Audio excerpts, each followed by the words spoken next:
همه کم و بیش با روانشناسی آشنا هستیم، اما روانشناسی تاریک چیه؟ در روانشناسی تاریک افراد از تکنیک‌هایی برای کنترل ذهن و دستکاری افکار آدم‌ها استفاده می‌کنند تا به اون چیزی که می‌خوان برسن و اینکه شما توی این مسیر آسیبی ببینید اصلاً براشون مهم نیست.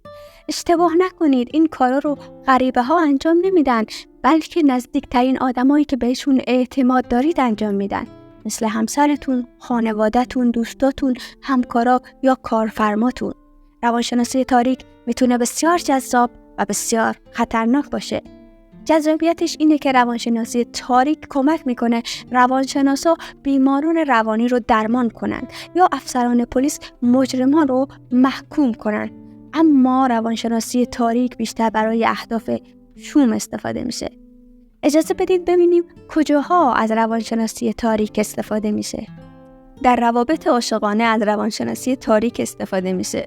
راه‌های زیادی برای استفاده از تکنیک‌های روانشناسی تاریک توی روابط عاشقانه وجود داره، اما هدف اون همیشه یک چیزه: به دست آوردن چیزی که ما از رابطه میخوایم. مردانی که از روانشناسی تاریک در روابط عاشقانه استفاده میکنند مدام زن رو دنبال خودش میکشونه. اونا در مورد اهداف و برنامه‌های آیندهشون دروغ میگن و وانمود میکنند که میخواند تا پایان عمر در کنار شما به آرامش برسن، اما فقط دنبال یک چیزن: رابطه جنسی. این مردا قول میدن اما به قول خودشون عمل نمیکنن. مردانی که از روانشناسی تاریک استفاده میکنند وانمود میکنند که همون مرد ایدئال مورد نظر شما هستن.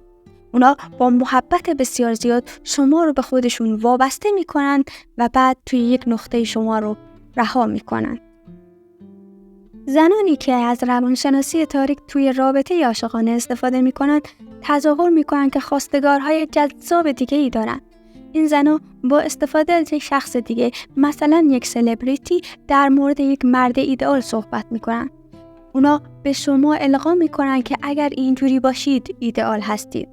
این زنها مرد رو از طریق رابطه جنسی کنترل میکنن. اکثر مردا بیشتر از زنها به رابطه جنسی نیاز دارن و برخی از زنها برای به دست آوردن اون چیزی که میخوان از رابطه جنسی به عنوان پاداش یا تنبیه استفاده میکنن.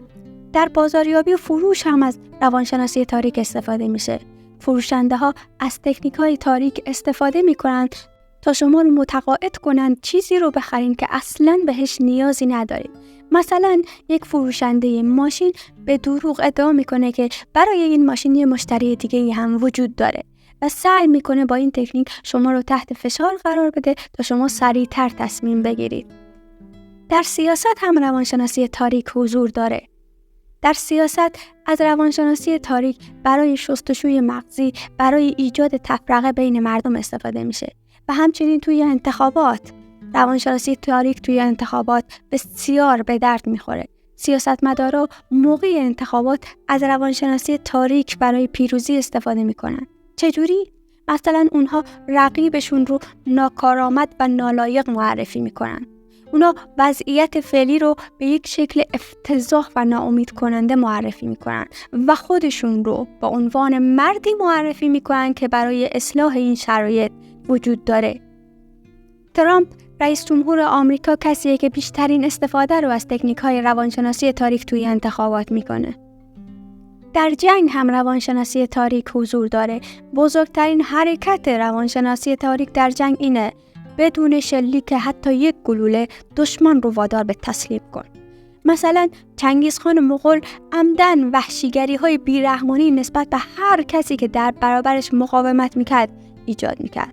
به این ترتیب خیلی از شهرها با شنیدن وحشیگری‌های چنگیز بدون کوچکترین مقاومتی تسلیم میشدن.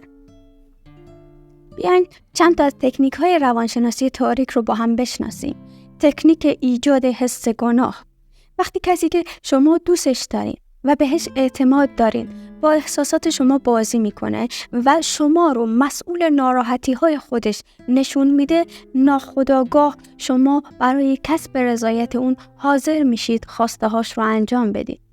تکنیک اغراق توی یاری و کمک. توی این تکنیک افراد کمک و لطفی که به بقیه کردن رو مدام به روشون میارن. و این باعث میشه که درخواست این فرد برای طرف مقابل دشوار باشه.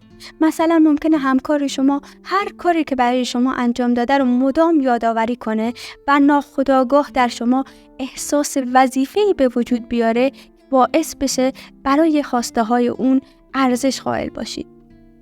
تا حالا کسی از این تکنیک های روانشناسی تاریک در مورد شما استفاده کرده؟